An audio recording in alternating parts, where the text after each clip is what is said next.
আবারও স্বাগত ২১শে বিজনেসের সঙ্গে আছি মহিমা পলে। দর্শক, গতকালকের মূল্য সংশোধনের পরে কিন্তু আজকে আমরা বাজারকে ঘুরে দাঁড়াতে আমরা দেখেছি যে বাজারে একটা ইতিবাচক প্রবণতার মধ্য দিয়ে লেনদেন শেষ করেছে এবং টার্নওভার যদি বলি সেটাও একটা ভালো লেনদেনের মধ্য দিয়ে কিন্তু লেনদেন শেষ করেছে। গতকালকে ১,০০০ কোটি টাকার কিছুটা বেশি লেনদেন ছিল, সেখানে আজকে প্রায় দেখেছি প্রায় ১৪০০ কোটি টাকার কাছাকাছি লেনদেন হয়ে লেনদেনের সমাপ্তি হয়েছে ঢাকা স্টক এক্সচেঞ্জে। তো সেটি স্বভাবতই অনেকের একটা ধারণা ছিল যে বেক্সিমকো লিমিটেড এবং ইসলামী ব্যাংকের জন্য হয়তো আজকে বাজারে একটা নেগেটিভ প্রভাব পড়তে পারে, কিন্তু সেই জায়গা থেকেও কিন্তু বাজার উতরে উঠেছে এবং আমরা দেখেছি যে দিনের শুরু থেকে শেষ পর্যন্ত একটানা ভালো একটা লেনদেনের মধ্য দিয়ে কিন্তু লেনদেন শেষ হয়েছে ঢাকা স্টক এক্সচেঞ্জে। আমরা একটু সূচকগুলো যদি দেখে নেই এবং টার্নওভার, সেই সাথে আমরা কতটি প্রতিষ্ঠানের শেয়ারের দর বেড়েছে, দর হারিয়েছে, সেটা একটু দেখে নেব। তো যেটা বলছিলাম যে আজকে বাজারে বেশ ভালো একটা লেনদেনের মধ্য দিয়ে কিন্তু লেনদেনের সমাপ্তি হচ্ছে এবং ৩৬ পয়েন্ট বেড়ে লেনদেন শেষ হয়েছে ঢাকা স্টক এক্সচেঞ্জে ৫,৫১৯ পয়েন্টে অবস্থান করছে এবং লেনদেন হওয়া প্রতিষ্ঠানগুলোর মধ্যে সেখানেও কিন্তু দর বাড়ার সংখ্যাটাই বেশি ছিল। আমরা যদি দেখে নিই যে দর বেড়েছে ২৪৬টি প্রতিষ্ঠানের এবং দর হারানোর সংখ্যা রয়েছে ১০০টি প্রতিষ্ঠানের, সেখানে অপরিবর্তিত প্রতিষ্ঠানের সংখ্যা ছিল ৫১টি এবং টার্নওভার যেটা বলছিলাম যে প্রায় ১৪০০ কোটি টাকা লেনদেনের মধ্য দিয়ে আজকে লেনদেনের পরিমাণ হয়েছে, সারাদিন জুড়ে লেনদেন করেছে ১৩৮৭ কোটি ৮৪ লাখ টাকার মতো লেনদেন করেছে ঢাকা স্টক এক্সচেঞ্জে। তো বেশ ভালো একটা গতির মধ্য দিয়ে কিন্তু আজকে সমাপ্তি হয়েছে ঢাকা স্টক এক্সচেঞ্জে। তো দর্শক, পুঁজিবাজার নিয়ে আরও বিস্তারিত জানতে এখন আমরা কথা বলবো সিডব্লিউটি অ্যাসেট ম্যানেজমেন্ট লিমিটেডের সিইও তারেক ইব্রাহিমের সঙ্গে। আপনাকে স্বাগত আমাদের আজকের অনুষ্ঠানে। আপনাকে ধন্যবাদ। এই যে সবারই একটা স্বভাবতই একটা ধারণা ছিল বেক্সিমকো লিমিটেড এবং ইসলামী ব্যাংকের যে ফ্লোর প্রাইসটা তুলে দেওয়া হলো, অবশেষে আর কি ফ্লোর প্রাইস মুক্ত হলো দেশের শেয়ার বাজার। সেই যেহেতু বড় পেইড আপের একটা শেয়ার, তো সেইখানে বাজারের উপর একটা নেগেটিভ ইম্প্যাক্ট পড়ার একটা কথা ছিল এবং অনেকেরই ধারণা ছিল। সেই জায়গা থেকে আসলে বাজারটা কেমন দেখছেন? সেটা নিয়ে একটা এক্সপেকটেশন তো অবশ্যই আছে এবং ফ্লোর প্রাইস উঠে গেছে। আমি মনে করি যেটা লঙ্গার রানে মার্কেটের জন্য যে প্রাইসের ইকুইলিব্রিয়াম সেট করা, সেটার জন্য বেশ ভালো হবে। ইন দ্য শর্ট টার্ম যেটা সবাই আশঙ্কা করছে যে ফ্লোর প্রাইস উঠে গেলেই মার্কেট পড়ে যাবে, ইমিডিয়েট টার্মসে আসলে ইম্প্যাক্টটা আসবে না, কারণ মার্কেটের এক্সপেকটেশন হলো যে দুটো শেয়ার ছাড়া হয়েছে, তাদের মার্কেট ইকুইলিব্রিয়াম কিন্তু এখনো সেট হয়নি, অর্থাৎ যে নরমাল ট্রানজাকশন। আজকেও বেক্সিমকো লিমিটেড যদি দেখি ওয়ান অফ দ্য শেয়ারস, ওটা কিন্তু আসলে হল্টেড প্রাইসে আছে, সো মার্কেট থেকে কোনো লিকুইডিটি সোক হয়নি।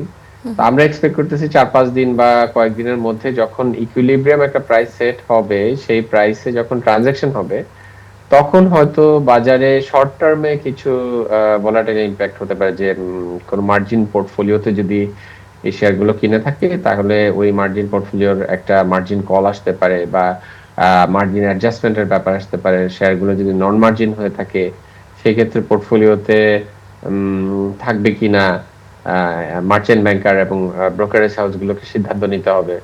তো কিছুটা রিশাফলিং হবে, আমরা আশা করছি হয়তো সামনের সপ্তাহের দিকে হয়তো এই ঘটনাগুলো ঘটবে। বাট আমার মনে হয় যে যেহেতু ফ্লোর প্রাইসটা ছেড়ে দেওয়া হচ্ছে, দীর্ঘমেয়াদে আর কোনো ডিস্টারবেন্সের আশঙ্কাটা আর থাকবে না। জি, আর এই যে হচ্ছে একটা প্রাইস বাইন্ডিং ছিল বাজারে আসলে, অর্থাৎ ফ্লোর প্রাইসটা যে ছিল সর্বশেষ দুটি কোম্পানির ফ্লোর প্রাইস ছিল এবং সেটাও তুলে নেওয়া হলো, এটা নিয়ে আপনার মন্তব্য কি? ফ্লোর প্রাইস তো আসলে আন্তর্জাতিক যে পুঁজিবাজার ব্যবস্থা, এটার সাথে আসলে একটু সাংঘর্ষিক। এটার ফলে আসলে কিন্তু আমাদের বেশ কিছু সমস্যার সম্মুখীন হতে হয়েছে। এক হলো বিদেশি বিনিয়োগকারীরা এই ব্যবস্থাটা নিয়ে সবসময় প্রশ্ন করেছেন। দ্বিতীয় যেটা ব্যাপার হয়েছে যে এইটার ফলে আন্তর্জাতিক যে ইন্ডেক্স গুলোতে, ইমার্জিং বা ফ্রন্টিয়ার মার্কেট ইন্ডেক্সে আমাদের কিছু শেয়ার লিস্টেড ছিল, যেমন এফটিএসি বা নাসডাক বা এসএনপি তে ওরা কিন্তু বেশ কিছু ইভ্যালুয়েশন করে আমাদের কিছু শেয়ারকে তাদের ফ্রন্টিয়ার ইন্ডেক্সে ইনক্লুড করেছিল। কিন্তু যেহেতু আমাদের মার্কেটে ফ্লোর প্রাইস ছিল, তো ওদের একটা ফিলসফি হলো যে লিকুইডিটি যদি না থাকে তাহলে ওই শেয়ারকে বাদ দিয়ে দেওয়া হয়। তো আমাদের মার্কেট অ্যাজ এ হোল যেহেতু একটা ফ্লোর প্রাইস রেজিমেনের মধ্যে চলে গিয়েছিল, এটার ফলে দেখা গেছে এই ইন্ডেক্স গুলো থেকে আমাদের স্টকস গুলো এক্সক্লুডেড হয়ে গেছে, এবং এক্সক্লুডেড হয়ে যাওয়ার ফলে আমাদের কিন্তু ফরেন নেট ইনফ্লো পজিটিভ থেকে নেগেটিভে কনভার্ট হয়ে গেছে। তো ইমিডিয়েটলি ফ্লোর প্রাইস তুলে দেওয়া হয়েছে, হয়তোবা আমরা ইমিডিয়েটলি পজিটিভ নেট ইনফ্লো দেখবো না, হয়তো এটা আসলে একটা ল্যাগার্ড ইফেক্টের মাধ্যমে হয়। তো আমরা মনে হয় যে এই ইম্প্যাক্টটা হয়তোবা ধীরে ধীরে ইনভেস্টরদের কাছে যখন কমিউনিকেশনটা পৌঁছাবে, এবং এই এফটিএসসি বা এসএনপি এরা যখন আবার আমাদের মার্কেটকে তাদের ইন্ডেক্সে ইনক্লুশনের জন্য রিকনসিডার করবে শেয়ারগুলোকে, তখন আবার একটা পজিটিভ ইম্প্যাক্ট দেখতে পাবো। জি, আপনি বলছিলেন যে আসলে ইন্টারন্যাশনাল স্বীকৃত কোনো নিয়ম নয় আসলে এই ফ্লোর প্রাইসটা। তো সেক্ষেত্রে কি আমরা ধরে নিতে পারি যে বিদেশিদের কাছে একটা মানে পজিটিভ বার্তা যাবে বা যাচ্ছে, বিদেশি বিনিয়োগকারী যারা আছেন আর কি? অবশ্যই বিদেশি বিনিয়োগকারীকে, শুধু যদি এই সিগন্যালটার কথা বলি, অবশ্যই এটা একটা পজিটিভ বার্তা যাচ্ছে। বাট শুধু একটা ফ্যাক্টর দ্বারা ইনফ্লুয়েন্স হয়ে তো তারা একটি মার্কেট বা বাজারে বিনিয়োগ করেন না। সেক্ষেত্রে হয়তো অবশ্যই তারা এই ফ্যাক্টরটাকে কনসিডারেশনে রাখবেন। এছাড়াও এর বাইরে যে আদার কনসিডারেশনস গুলো আছে, যে আমাদের নতুন বিএসইসি চেয়ারম্যান যেটা বলেছেন যে গভর্নেন্স ইমপ্রুভমেন্টের চেষ্টা করা হবে, আইপিও প্রক্রিয়াকে সহজ করা হবে, যেই প্রক্রিয়াগুলো রিডান্ডেন্ট সেগুলোকে বাদ দেওয়া হবে, আবার যেখানে কঠোরতার প্রয়োজন সেখানে গভর্নেন্স ইমপ্রুভমেন্ট আনার জন্য ওনারা চেষ্টা করবেন। তো আমরা খুবই আশাবাদী ফিল করছি যে এই এই রিফর্ম গুলো নিয়ে তো আসলে অনেকদিন ধরে কথা হচ্ছে। এগুলো যদি হয়, প্লাস ফ্লোর প্রাইস উঠে দেয়া হয়েছে, তাহলে কিন্তু বাজারে ইনস্টিটিউশনাল এবং ফরেন ইনভেস্টরদের পার্টিসিপেশন আমরা এক্সপেক্ট করতে পারি যে নেক্সট ইমিডিয়েট টার্মসে না হলেও 6 মাস 1 বছরের মধ্যে এখান থেকে আরো অনেক বেশি থাকবে। জি, তো ধাপে ধাপে আপনি যদিও বলছেন যে ধাপে ধাপে আসলে ওই যে আইপিও বা অন্যান্য যে রিফর্মগুলো বা সংস্কারগুলো যে এটা হয়তো প্রণয়ন করা হবে, কিন্তু আর কি কি পদক্ষেপ নিলে এই বাজারে বিদেশি বিনিয়োগকারীদের আমরা প্রত্যাশা করতে পারি বা তাদের আগমনটা আরো বাড়তে পারে বিদেশি বিনিয়োগকারীর?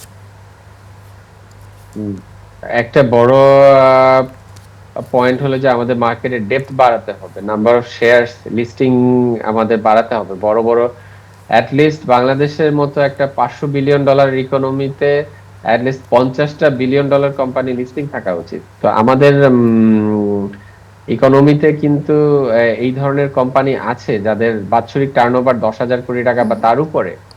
তো এই ক্ষেত্রে আমরা অনেক ধরনের পলিসি সেট আপ করা যায়, যে এই ধরনের কোম্পানিগুলোকে তালিকাভুক্তির মধ্যে নিয়ে আসা। আরেকটা হলো যে ফাইন্যান্সিয়াল স্টেটমেন্টের স্বচ্ছতা যদি নিশ্চিত করা যায়, এটা কিন্তু একটা বিনিয়োগের ক্ষেত্রে বড় একটা মানে ভূমিকা হিসেবে কাজ করবে। আমাদের ইন্টারনালি দেশীয়ভাবে যে ক্যাপিটাল জেনারেট হয়, সেটাও কিন্তু আসলে ক্যাপিটাল মার্কেটে একটা বড় অংশ বিনিয়োগে আসে না। তো ওই ওই ইনভেস্টমেন্টটা কিন্তু আনতে হলে আমাদেরকে আস্থার জায়গাটা নিয়ে কাজ করতে হবে, এবং আস্থার জায়গাটা হলো যে ইনভেস্টররা যে স্টেটমেন্ট দেখতে পাচ্ছেন এবং তারা মাইনরিটি শেয়ার হোল্ডার হিসেবে যাতে মেজরিটি শেয়ার হোল্ডাররা একই রেটে ট্রিটেড হন, এটা একটা বড় ইম্পর্টেন্ট ফ্যাক্টর আর কি আমাদের ইনভেস্টমেন্টের জন্য। এই যে আপনি আস্থার জায়গাটার কথা বললেন, এই আস্থার জায়গাটা বাড়ানো শুধু কি সরকার বা কমিশন তাদেরই দায়িত্ব? সেক্ষেত্রে আসলে প্রাতিষ্ঠানিক বিনিয়োগকারীদের কোনো দায়িত্ব নেই, বা তাদের আসলে কি ধরনের ভূমিকা নেওয়া উচিত এই বাজারের জন্য? এই এই বাজারে আসলে সবারই ভূমিকা আছে। রেগুলেটরের দায়িত্ব, রেগুলেটরের সাইড থেকে যেটা দায়িত্ব সেটা তো রেগুলেটর করবেই। প্রাতিষ্ঠানিক বিনিয়োগকারীদের দায়িত্ব হলো যে তারা যে ফান্ড ম্যানেজারকে নিয়োগ দিচ্ছে, তারা যে ইনভেস্টমেন্ট কার্যক্রম করছে, এটা একটা পদ্ধতিমূলক ভাবে করছে, অর্থাৎ একটা ফর্মাল প্রসেসের মধ্যে দিয়ে করছে। এখন প্রাতিষ্ঠানিক বিনিয়োগকারী আমাদের এখনো ব্যক্তিগত ম্যানুফ্যাকচারিং কোম্পানি তো বটে, এখনো অনেক ফাইন্যান্সিয়াল ইনস্টিটিউশন প্রপ্রাইটারি মেথডে অপারেটেড হয়, ইনস্টিটিউশনাল মেথডে না। তো সেটার ব্যাপারে আমার মনে হয় যে আমাদের নজর দিতে হবে, যে এটা এনশিওর করতে হবে যে তারা প্রপ্রাইটারি মেথডে না, তারা ইনস্টিটিউশনালাইজড ওয়েতে তারা ফান্ড ম্যানেজ করতেছে, তারা প্রপার ডিউ ডিলিজেন্স করে ফান্ড ম্যানেজ করতেছে। এন্ড ক্ষুদ্র বিনিয়োগকারীদের ক্ষেত্রে আমার মনে হয় যে একটা দায়িত্ব রয়েছে, যে দিন শেষে ক্যাপিটালটা কিন্তু যিনি ইনভেস্ট করছেন তার ক্যাপিটাল। সো স্পেকুলেশন করলে it's always a zero sum game হওয়ার সম্ভাবনাটা অনেক বেশি থাকে। সো যতটুকু ইনভেস্টমেন্টের সুযোগ আছে ওই লিমিটের মধ্যেই ইনভেস্টমেন্ট বা অ্যানালাইসিস করে ফাইন্যান্সিয়াল রিপোর্ট পড়ে বোর্ড অফ ডিরেক্টরস দেখে এবং ডিভিডেন্ড এবং আদার গ্রোথ ফ্যাক্টর গুলো কনসিডারেশনে নিয়েই যাতে তারা ইনভেস্ট করে। জি, ধন্যবাদ আপনাকে। আসলে সাধারণ বিনিয়োগকারীদের ওই রকম ভাবে খুব একটা অ্যাক্টিভিটিস এই বাজারের জন্য আর থাকার কথা নয়। তারা তাদের সবকিছু দেখে শুনেই বিনিয়োগ করার চেষ্টা করেন। সেক্ষেত্রে প্রাতিষ্ঠানিক বিনিয়োগকারীদের নিয়ে সবসময় তাদের একটা অভিযোগ থাকে। ধন্যবাদ আপনাকে আজকে আমাদেরকে সময় দেওয়ার জন্য। আপনাকে ধন্যবাদ। জি। দর্শক, এতক্ষণ আমরা পুঁজিবাজার পরিস্থিতি নিয়ে কথা বলছিলাম সিডব্লিউটি অ্যাসেট ম্যানেজমেন্টের লিমিটেডের সিইও তারেক ইব্রাহিমের সঙ্গে। এবার নিচ্ছে একটা বিরতি, ফিরছি একটু পরেই, সঙ্গেই থাকুন।